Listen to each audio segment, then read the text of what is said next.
Good morning, United Kingdom. Good morning to the Lakhi Singh property fixer live drive time, 8 a.m. to 9 a.m. every morning. Good morning, everyone. And we are today lucky to have another guest, Deborah Sophia, who's going to be joining us. Lakhi Singh was supposed to be on with us, but I think we can't find him. So we will continue the show waiting for our guests to turn up. We've got Deborah waiting in the back there, in the wings. We will call her in about 2 to 4 minutes. Today's topic is a continuation of yesterday's topic, top tips for 21. And Deborah is a bit of a health expert. So we're going to ask her the top tips from a health point of view in terms of bettering your health and making you feel much more positive, even though there's a general environment of a lockdown and it's also cold and the nights are longer.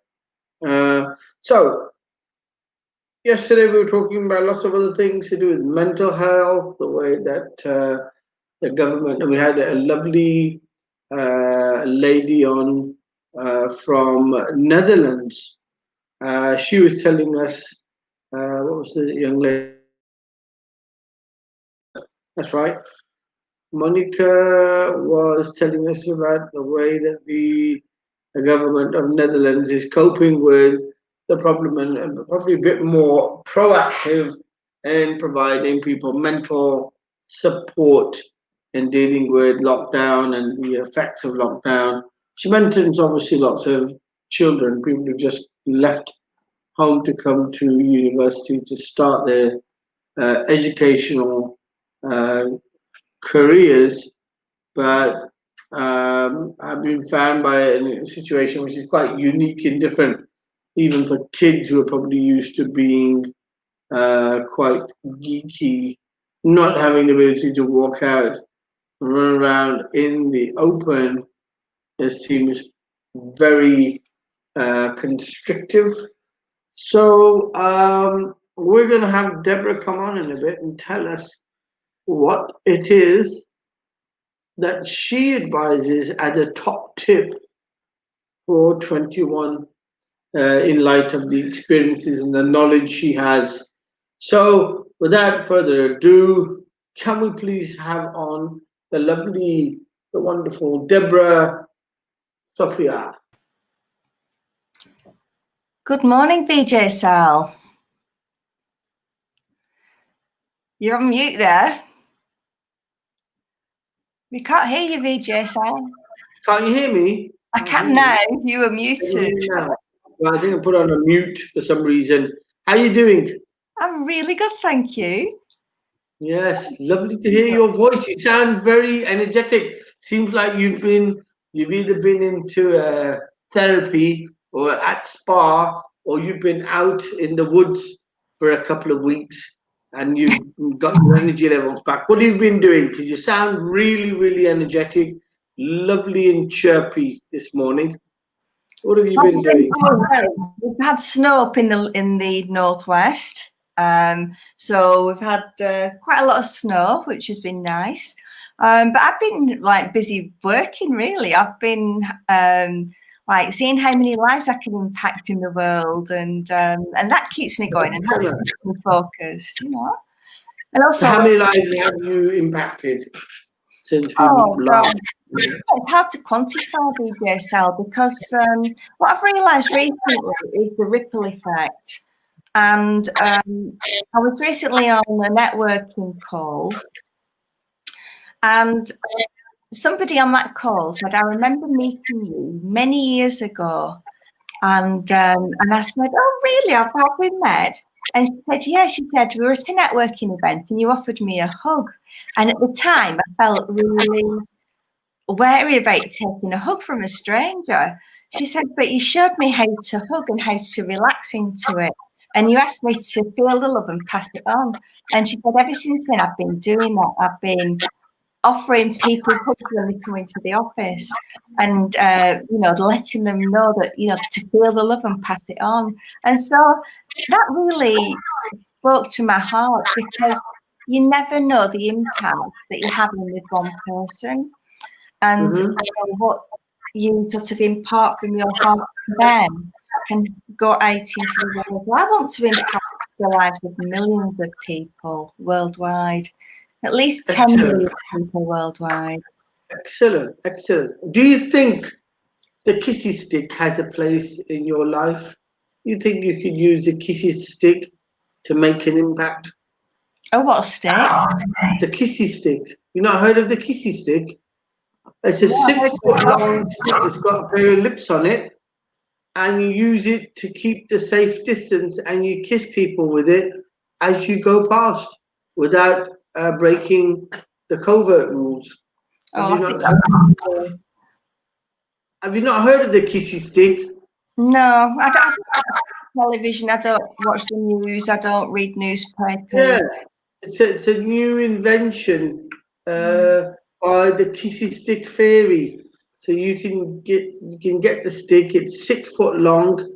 It doesn't breach the covert rules, and you can pass on a kissy to anybody you want. Well, you've not that's not my thing, Sal. Pardon? That's not my thing. That's not your thing. Giving people a kissy. No, I mean about all these silly things in place to isolate people. It's not my thing. So you've rejected the whole thing, which is right. Well, I wouldn't say I've rejected the whole thing. We have guidelines, and I follow guidelines of washing my hands and being sensible.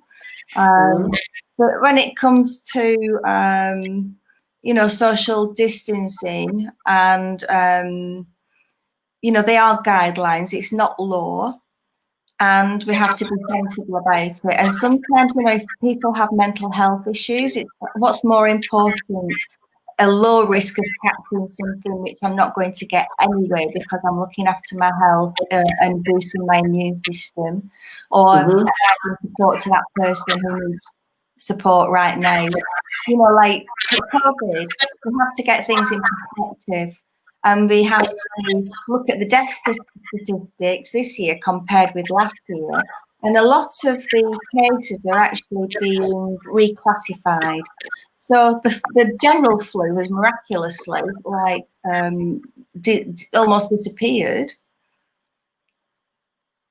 Talking about dipping of the flu and mental illness, we have Lakhi Singh waiting backstage.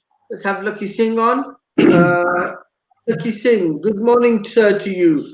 You've had a tough day yesterday. Good morning. You went on a long drive to the north. Did you pass by Deborah Sophia's forest? Did you go past where she lives, or were you going in the other direction? I think I must have passed nearby because I could feel some frequencies nearby. I'm sure. Yes. Like a Deborah. I was just asking Deborah if there was a room or if there was a place in her life for the kissy stick. But she says, I don't do that type of thing. But isn't the kissy stick another way of spreading the love, Lakhi, without the virus? Yeah, I think it's quite a good idea. It's giving love at a distance, and it's plastic. But I think you may not have explained the concept to Deborah, so you've probably confused her, telling her a kissy stick, but that doesn't mean anything to anybody. So when you invented something, I think it's quite a good invention, actually. I mean, it could make millions. So I think it could actually be the social norm to actually carry a kissy stick, so you can give people kisses with a plastic rod, like a selfie stick, without them feeling like they haven't had the love. Yeah, not like a selfie stick. It's not Deborah's thing. She just do this and just heart. Never mind. I think that this could actually, there could be a design flaw with this, I think, which is that if you need to make it a bit more natural, so you need to sort of have maybe a bamboo stick or something, because that's maybe to make it more earthy and put a slight dab of wetness on the lips, so that when you touch somebody with your rubber lips, they actually feel like someone's really kissed them. That's probably going to be a bit too real. I don't know. You have a lipstick painted on them, red paint on the lips, so when you do give someone a kissy with the kissy stick, they have a big red lipstick mark left on their collar. Then they have the wife chase them around the house. Who have you been kissing? Pardon? I don't think anybody would appreciate having lipstick on the collar. They might go home. Don't you think that could work? No. Lipstick on the collar from a kissy stick.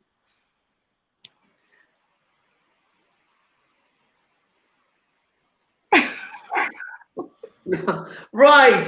Okay. Obviously, a black silence there's no comment. Right. Okay. Lakhi Singh, we were talking about top tips, and Deborah came in really hardcore with a big hug this morning, saying what's one of the things that she set herself a goal to give at least the warmth and the feeling of good energy from one of her. So, okay, what's the technique? Like, do you know how to give a proper, meaningful, deep hug without it being somewhat perverted, or more than just a hug and maybe more of a squeezy feel? You know how to do a hug that has a positive energy in it?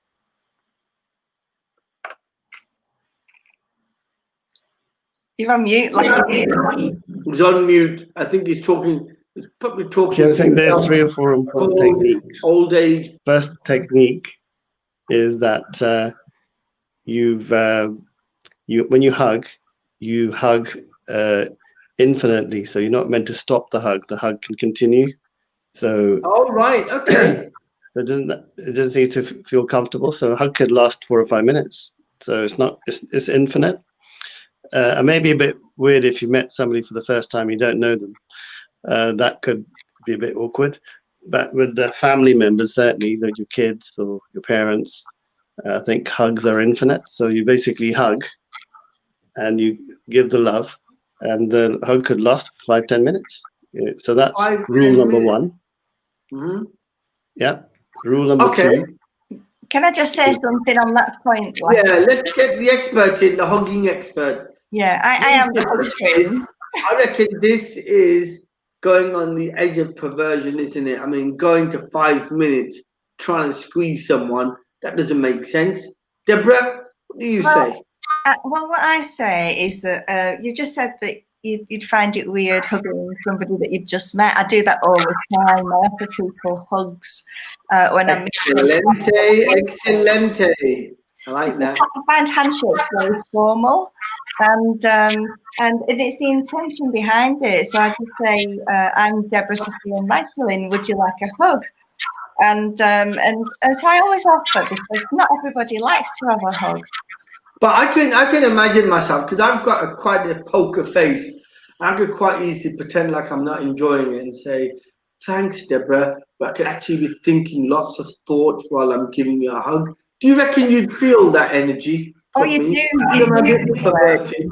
Pardon? You do feel it, and when I get that response from people, as you know, I have a chat with them about it, and I say, "Would you like me to teach you how to do a proper hug?" And I actually teach them how to go left cheek to left cheek, because when you're going that way, you're getting the heart-to-heart connection. And there's a science behind it. So you breathe into your heart, and I said, just be prepared to receive. And so I send my love from my heart chakra to their heart chakra, and I just get them to relax into it. And then they can feel that transmission. There's a science behind hugging. I didn't know that, because I was just trying to work out if I was going to get a hug, I could just keep a straight face and really be enjoying it and feeling the other person up. and they wouldn't know any different. Talking of a big hug and heart to heart, we've got a big heart waiting backstage. Waiting in the backstage is Mary Cullen. Mary, morning. How are you doing? Wait, can you imagine, Mary, me giving you a hug with my heart to your heart, but I'm really giving you a perverted tease, but I'm keeping a straight face, making it look like I'm teaching you how to hug? Could I get away with that? VJ Sal. Yes. VJ Sal, I've just got to interject here, right? You can tell if somebody's being perverted and you don't go there. It's about boundaries. It's about making someone feel nice about the energy. Yes. I'm talking about myself. I can keep a straight face and do lots of squeezy things. You're more into kissing, aren't you, really? I'm more into kissy sticks. Yeah.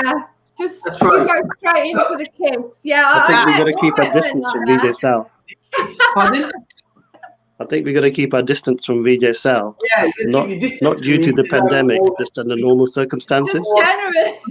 Man, I'm a kissy stick man, really. Okay, Deborah. So there's a science behind hugging, which is sharing the body chakras. Is that right? No, it's not about sharing the body chakras at all. It's just about sending love to another person and letting them know that you really care about them. But how, like Lakhi said, he'd find it a bit strange being able to hug someone or say, would you have the courage to say that to someone, Lakhi, in passing? Can I hug you? Because that's quite giving. You know, I mean, off the top of your head, if you found someone who's walking down the street and said, could I, give you a hug? And they say yes, you're sharing the hug. How would you do it, Lakhi? I think it depends on who's hugging who. I think I could trust myself to hug them. Not sure if I could trust you to hug anybody. Well, that's what I'm saying. I've got quite a poker face. I could be doing lots of thoughts and just hugging someone, making myself feel good. So, Deborah, so how do you do that then? Do you see their body energies before you ask them they want to hug? Because people may get really annoyed or angry or think, why are you wanting to hug me? How do you pick up on a person that would actually get benefit from the hug? Well, you can tell people that are really closed down, they avoid you like the plague, if they can see you hugging people, they sort of keep the distance. And one of the reasons I always offer, and I never encourage a hug, because you don't know what's going on with that person in their life. But some people really, really do appreciate that hug. And I've had comments like, oh, I really need that. I haven't had a hug since me and my wife split up 5 years ago. Or, with old people, I mean, I've done many free hug events in the streets, with my free hug t-shirt, just offering that unconditional hug. And, we get a lot of people who say, I haven't had a hug since my husband died. Like old ladies who have never had a hug for many, many years.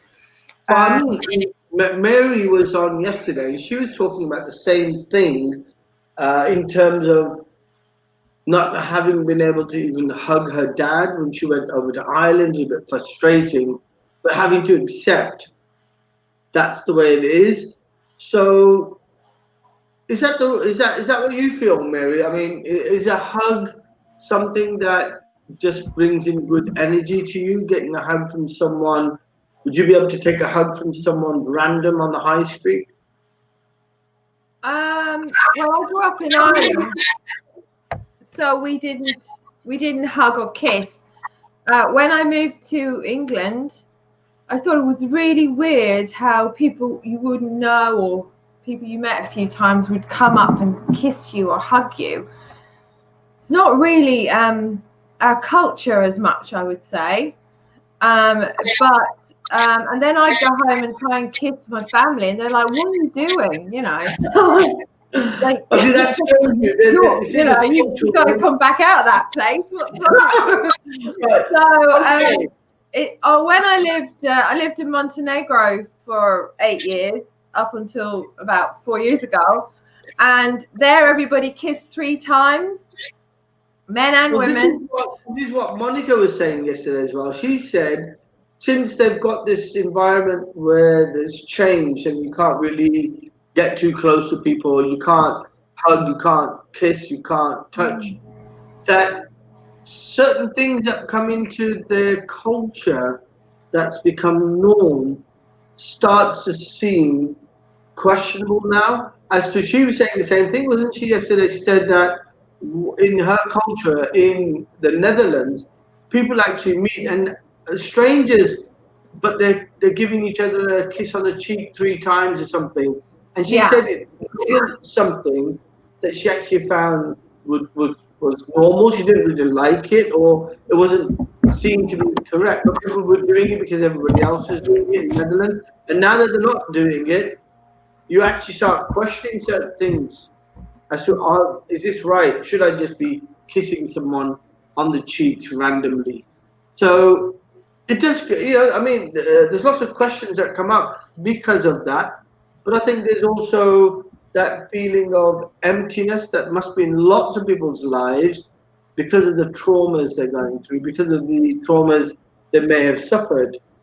And I think you would feel the want of something that you possibly take for granted before the lockdown or before COVID. Is that right, Lakhi? I mean, you went to see your parents. You had to wear a mask. You had to stand in the window, like, Jurassic Park, making funny noises, tapping on the window. Did you feel like, it was a bit awkward for you? You wanted to hug mom and dad and you couldn't do so? Yeah, definitely. I think I can feel that now that when you mention it, feel the distance. So it's very strange because it's a normal thing to do, to be able to connect with your loved ones by giving them a hug. So it's a bit. I think it's very strange that you can't do that.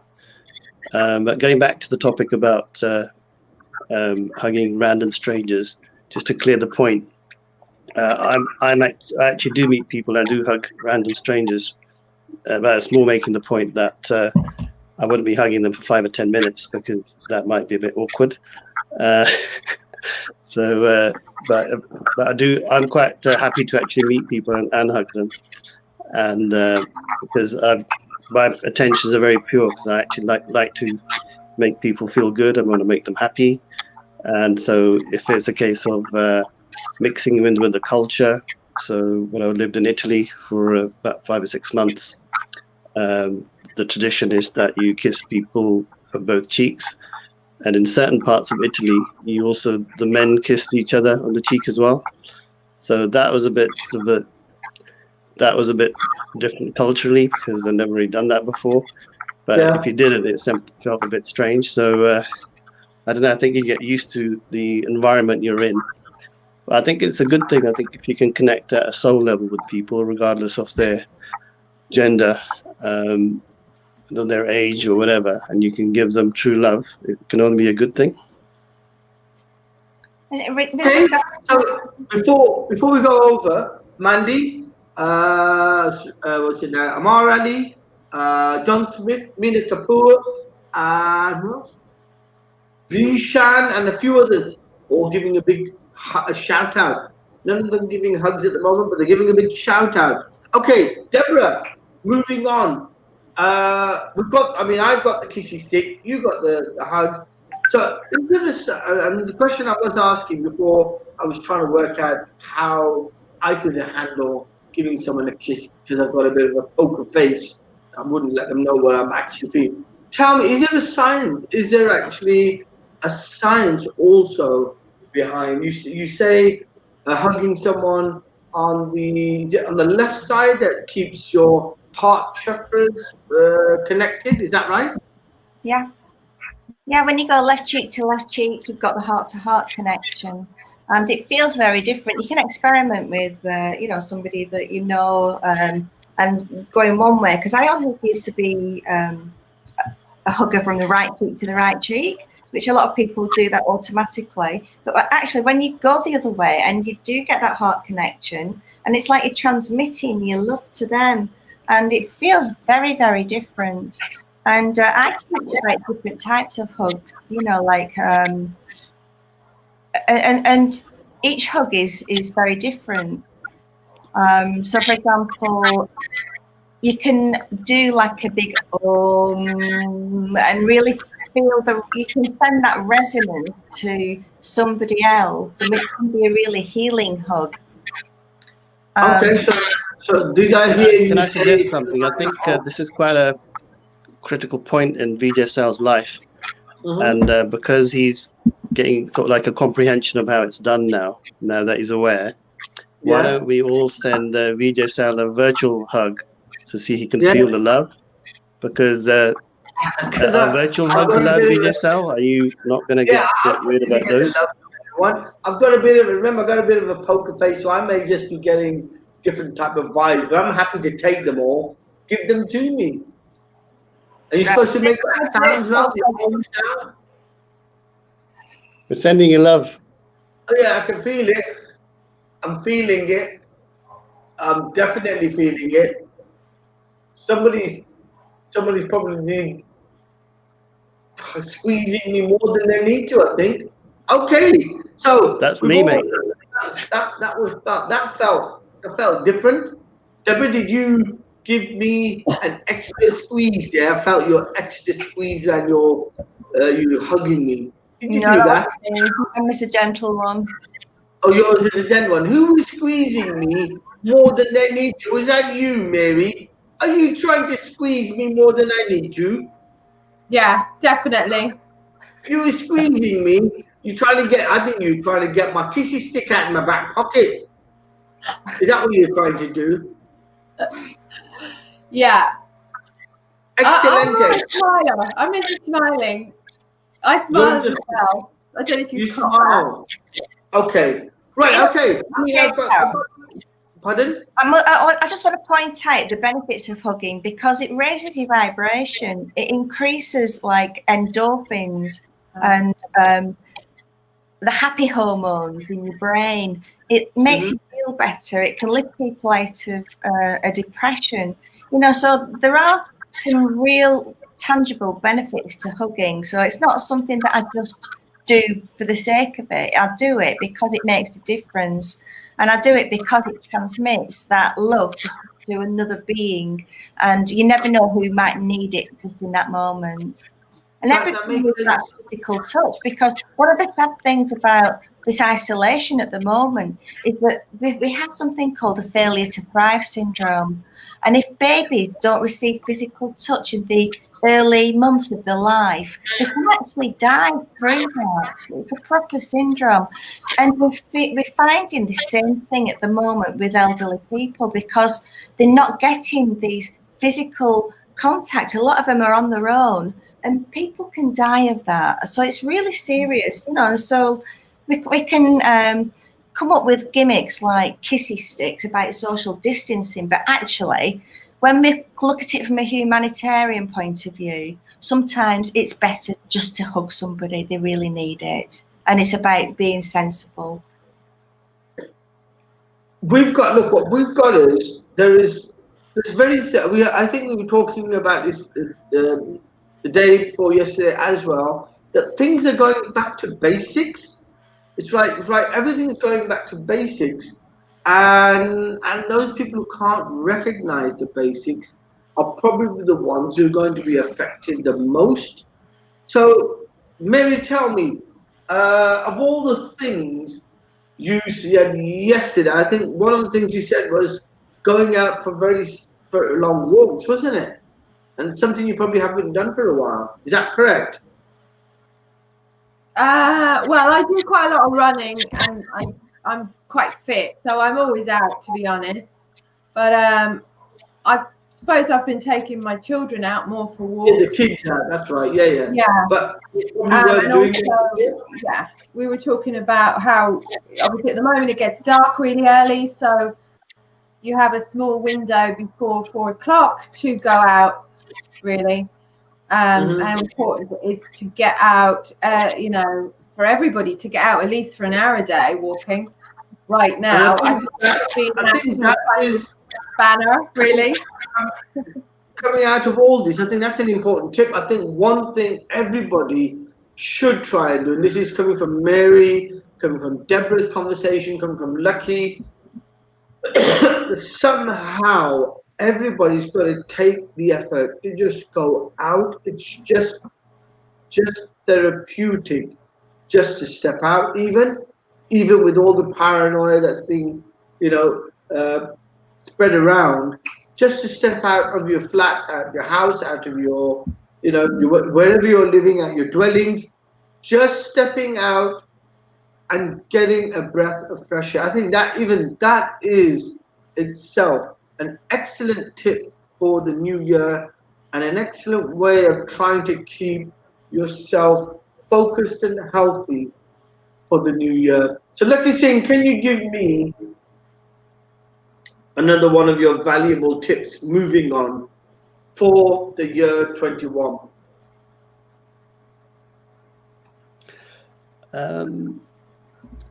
I think, to be honest with you, the conversation that we're having today is significant, because I think if you are not connected or don't feel connected to people around you, that's very disconcerting. So I think having your health, the exercise, your mental well-being, I think really everybody should be focusing on that for next year, regardless of whatever's happening with the pandemic, with the financial markets, with the Brexit, with the quarantine, vaccinations. It's all like some sort of bad horror movie.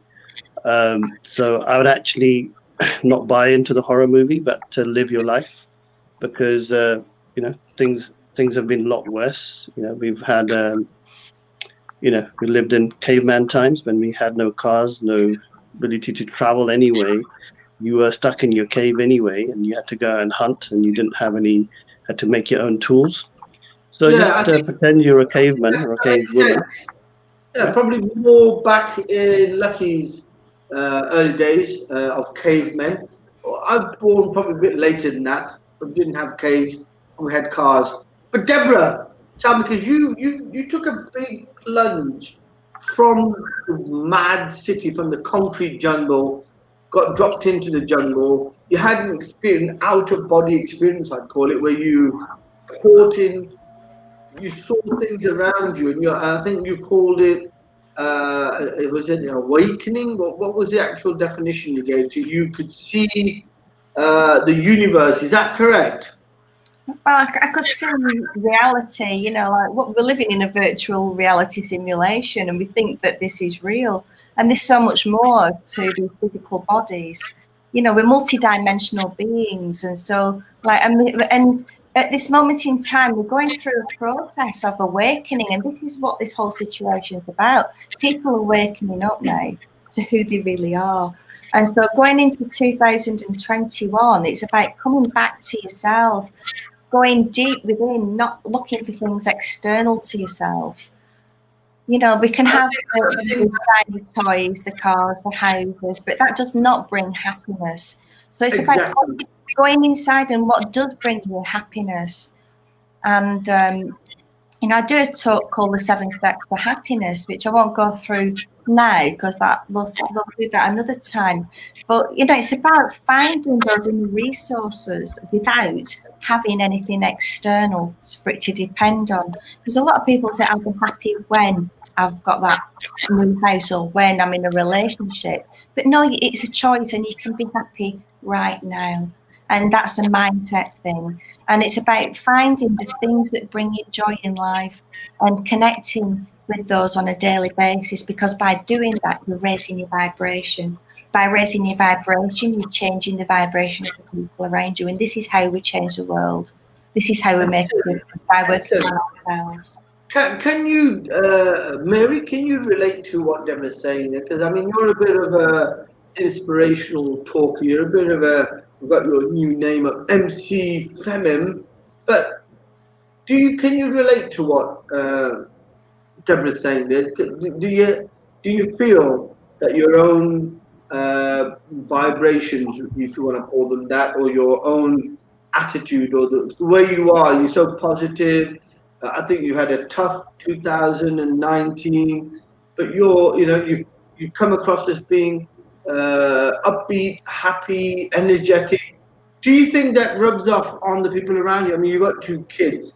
So do you find when you don't have a good day that it does affect them? Or are you always in a good mood like you are, and the kids are like you are, they're like the reflection of their mother, and are they always positive, upbeat about everything?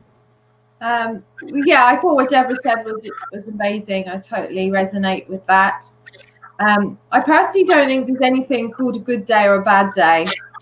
And actually, I believe that our most difficult times, what if actually our most difficult times are our best times? So I tend to look at things upside down. Anytime something comes at me now, which could be perceived as negative or what have you, I say thank you, because there's a big learning there. There's something there that you can't see right now, but you're going to see at some point that actually that was quite good that happened, and that happens all the time. So I just keep my energy open, completely open. I don't even, I don't like to class things as good or bad, because that's just a point of view. That's just something we made up about that situation, really. Obviously, people are going to say, oh, what if a child gets cancer? Or, people give you lots of instances or what have you. But, I listen a lot to Eckhart Tolle, and he said, life is not here to make you happy. Life is here to make you conscious. And this year, it's the shift of the consciousness in the world.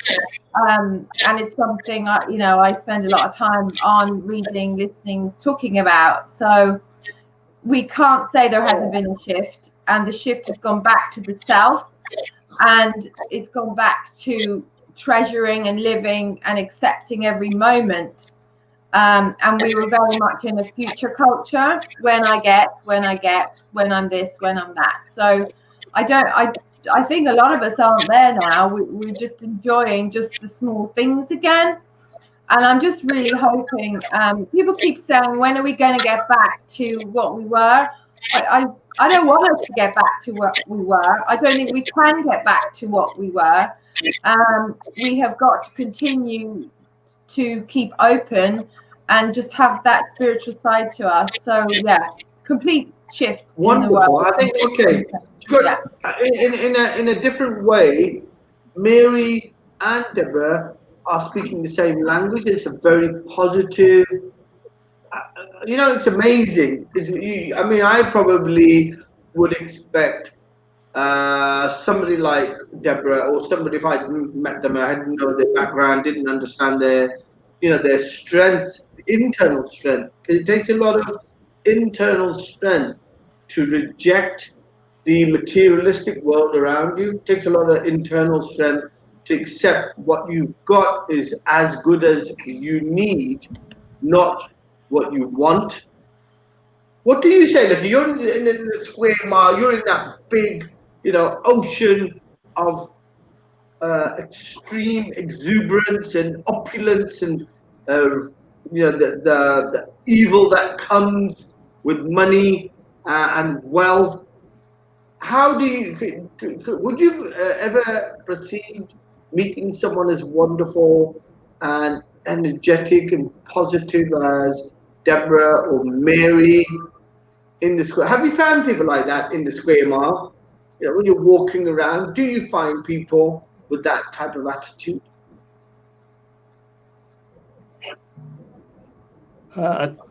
What you do is usually about 1 in 1,000. So I think we're blessed to have Deborah and MC Fem with us today. So unfortunately, in the heart of the city, in places like Mayfair, you see the extremes of all types of personalities. You do see lots of people that are not materialistic, as well as people materialistic, but on the whole. But anybody who is very materialistic, they don't usually seem to be happy. You can tell by their demeanor. It's usually quite low energy, and it's all about what you've got, not maybe always able to appreciate the basic things in life, I'd say. So I usually try not to take on anything that other people around me are doing. So I think every day is a day of protection when you go into the city. You don't really want to be embroiled in people's energy around materialism. You really want to be having your own energy and protect your energy from, you could call it, dark forces of commercialism. Sure. Okay, Deborah, you're in, if I'm not wrong, I'm trying to work out, you're up somewhere in the northwest. I think is it near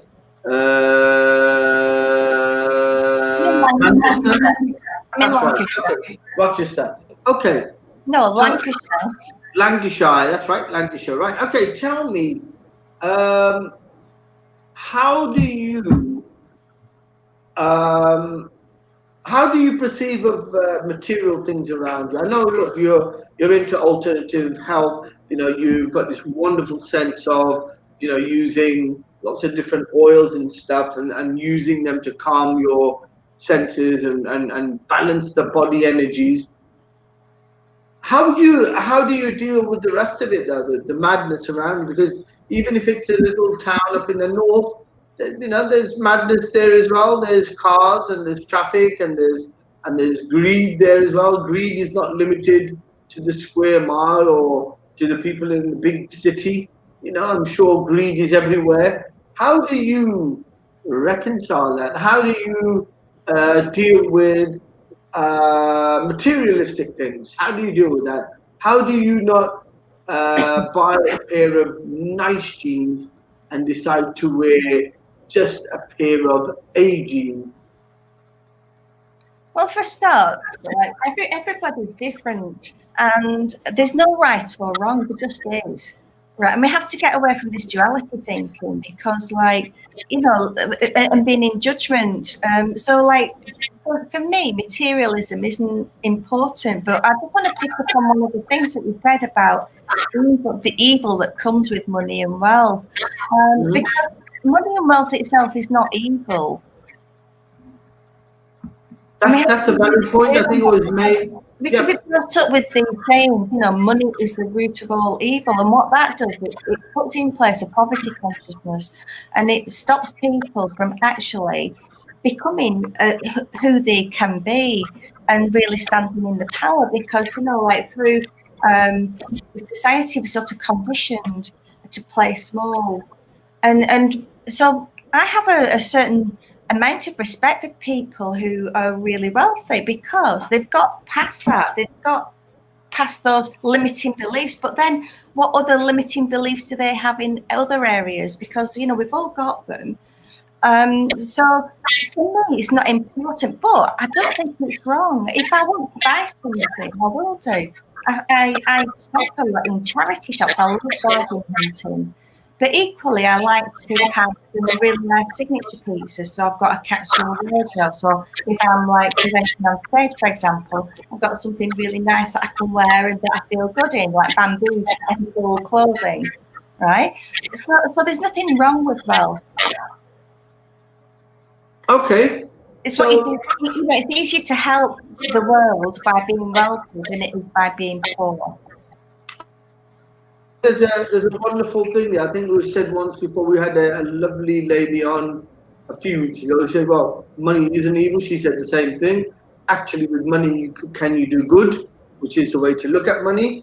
So yes, money and evil it's not a natural conjunction. Money itself is a state, and if you have money, if you've got a positive thinking, you can do good with money, and that's the way to possibly perceive of money. But when you're living in the city and you see what money does, in terms of people who don't have that positive thinking, who literally don't know how to spend that money, and the only thing they see in using the exuberance or the opulence of what money can buy you is literally to manifest itself in things which would be regarded as evil in their own essence. But moving on from that, I'm going to ask you, Mary, what do you think is going to be the major change for you in 21?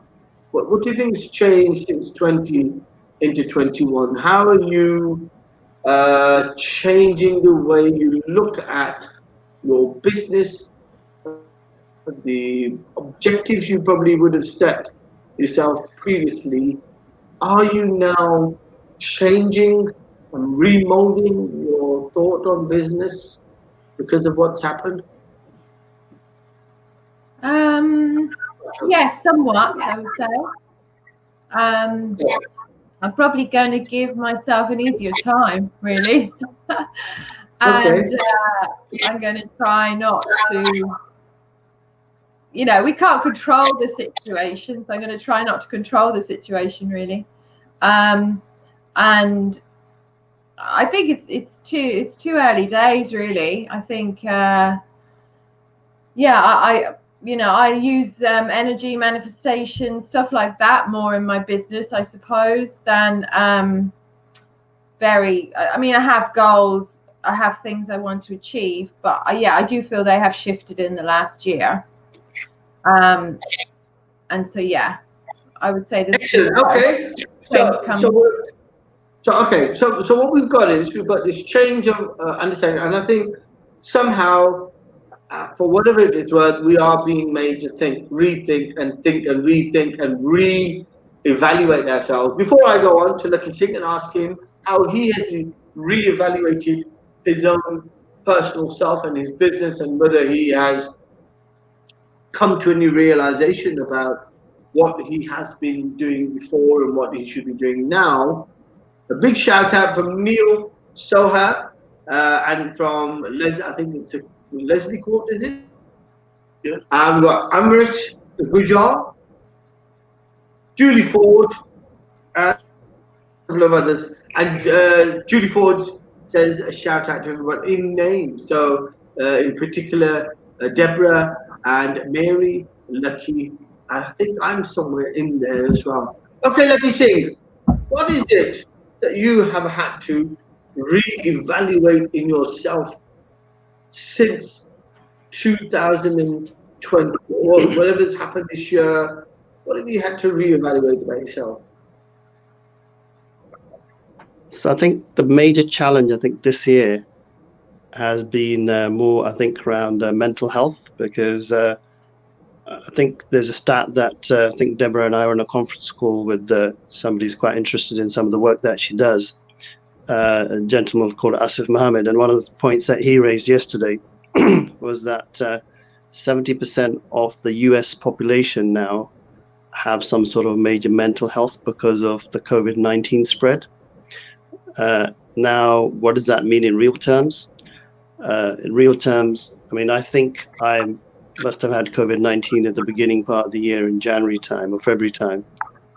I think I was quite ill for about 5 or 6 months because it really drained my energy, both physically and mentally as well. So I think whatever it is, however it's been, created this thing, COVID-19, I think we should ignore where it comes from. I think we should now focus on ensuring that we are within ourselves able to fight it, and just ensure that we are balanced. Because if it's affecting your abilities to be effective in your decision making, and it's also affecting you, if it's affecting your health, it's going to affect you personally as well at a mental health level. And there's also the fear factor that's going on with the staying at home and keeping a distance.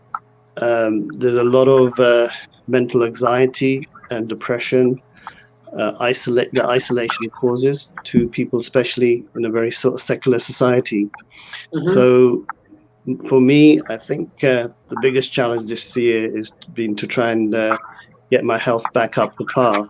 For the last 8 weeks, especially, what I've done is to share it is that I've actually, really focused in on my diet, really focused in on exercising twice a week, but quite sort of hardcore. Really focused in on getting the best technology from using some of the technology that Deborah uses and people that she's recommended to us. So I think, to be honest, it's been probably one of the toughest years in my life, I'd say, from a mental health point of view. Okay, we're going to move on then. It does sound like a bit of a story on every account. Every person's got something to talk about that's quite deep, quite meaningful. Got a shout out from a Mr. Jamil. Good morning, sir, to you, Irfan. Thank you so much for your shout out. Soha says, man proposes and God disposes. That's it. Which is in a roundabout way exactly what Deborah is saying and exactly what Mary's saying. A belief that once things are happening, you can't do anything but accept them and do your best. I think that's really the message and the positive energy on everything that we're getting this morning. I disagree with you there. Pardon? I disagree with you there about you can't do anything. You can do a lot through your own mental state and your own state of being, and you can change your life. You can change the people's lives around you by how you are. So you can do a lot yourself. It's about managing your own state. No, I'm saying, okay, so your state, but the fact is that some people, and this is a comment that's come from Neil Soha, some people are so frustrated and they have so much anxiety about the future, the uncertainty, that they get caught up in what they're trying to do today. So how it is that people can get beyond their immediate issues and stop themselves from worrying about the future, what they can't see, that I think is the art. Throw a couple of children into that, and a couple of mortgages into that, and a couple of other things into that. I think it does become difficult, and I think I understand what you're saying, Deborah, but then that's probably where you've got to help people and get out there and get people to realize that all these things, children, mortgages, cars, the payments, the credit cards, they're all just somewhat a sort of like a circumstance that can be changed by positive thinking. No, it's not just about positive thinking. It's about your whole state of being, and it's about rather than living in the future, it's about living in the present moment of now. In the quantum field, that's all we ever have is the present moment of now. So when you can learn to have that emotional control, and you've got to think about, if I'm worrying about this, I'm actually creating more of it in the quantum field. You're attracting more of that too. I've got personal experience of this. I've been there. I've been there without the money, with all the appliances blowing up in the house and not having the money to replace them and what have you. And then I learned about, how your mind is like a magnet, and whatever you're focusing on, you're attracting more of it. It's like the law of attraction. So if you can focus on the reality that you want to create, live in the moment of now and have the emotional control and live as if you've already got it, well, then it changes. You get like a shift. And it's just the way that the universe works. And people might be listening to this and think, it's all very well good for her. She hasn't got the mortgage to pay and the kids. But I've been there. And I've been there, and I do know what it's like. I know what it's like to have no money. So how did you learn this? I think the question that's popping up in everyone's head, Deborah, is, did you learn this technique or the ability to focus on being internally positive, or did someone teach you? Did you have a mentor or a teacher that got you to this state of mind? Before you answer that question, I will move on to Mary. Mary, is that the way you actually handle the stresses of the things you have to manage in your business with the children, etc., etc.? Do you manifest positivity to get positivity? Is that the way it works? I think what worked for me, and I think what might work for other people who maybe want to get more into this is if you start from gratitude, that will actually come to you eventually. So mine came from personal experience, coming back to this country 5 years ago with pretty much nothing and 2 small children, no money. I'd spent 8 years building a business abroad that I had to leave, and also it was a really terrible time. I lost my mother the week I came back, so there were just so many different things happening. I was very, very depressed. I think it was 5 months later I had to go and start waitressing. I've been building luxury villas, and now in the evenings I was waitressing to make money, £8 an hour. And my first night waitressing, I opened all the wrong bottles of wine. It was just a nightmare. And the third people that came into that restaurant had a daughter with them, and she was terminally ill. And I was at a point where I was about to kind of give up or walk out, and I just thought, oh my God, like, they've come here to have this incredible evening. Might be one of their last evenings with her. They've chosen this restaurant. I'm serving them. God, I'm just so grateful. And my life changed in that moment. I could go back home that night, go into my room, look at my children who were healthy. And gratitude changed my life. And I think gratitude can change a lot of people's life. Yeah, we have so many pressures. I've had a really difficult year, but I can start each day with 20 minutes of gratitude. I have a roof over my head. I have clothes. My children are healthy. I've got the mortgage means I've got a house. Turn all these negatives into your gratitude, and honestly, I can't see anyone that it won't work for. So excellent. I think this is coming live, and it's real, and it's not made up, and you're not reading in a book. This is a live person telling us how positivity and reflecting it and looking at the goodness of gratitude. The word is gratitude. Yeah. Okay, before we move on to Lakhi Singh. Yeah. Excellent. Simple. Gratitude. Simple. Yes. I'm grateful that all of us are here this morning discussing this topic. Before I move across to Lakhi Singh, we've got a couple of new people who give us a shout out. Graham, I think we've got Graham. Yes. Okay, we've got Kiran, we've got Graham, and we've got another person as well.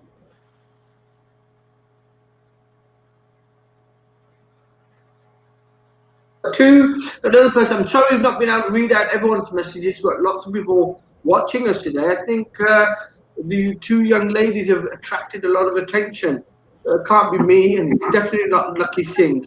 Lakhi Singh, tell me, gratitude, isn't that the key word for 2021? Is that not one of the main words we should be working on? Gratitude. I think most definitely. I think, unfortunately, everything we get taught is not necessarily the best way of thinking, because we're in a very fear-led type society. We've got to have a nice car, got to have a nice house, got to keep up with the Joneses, got to have enough money, got to have X amount of holidays a year.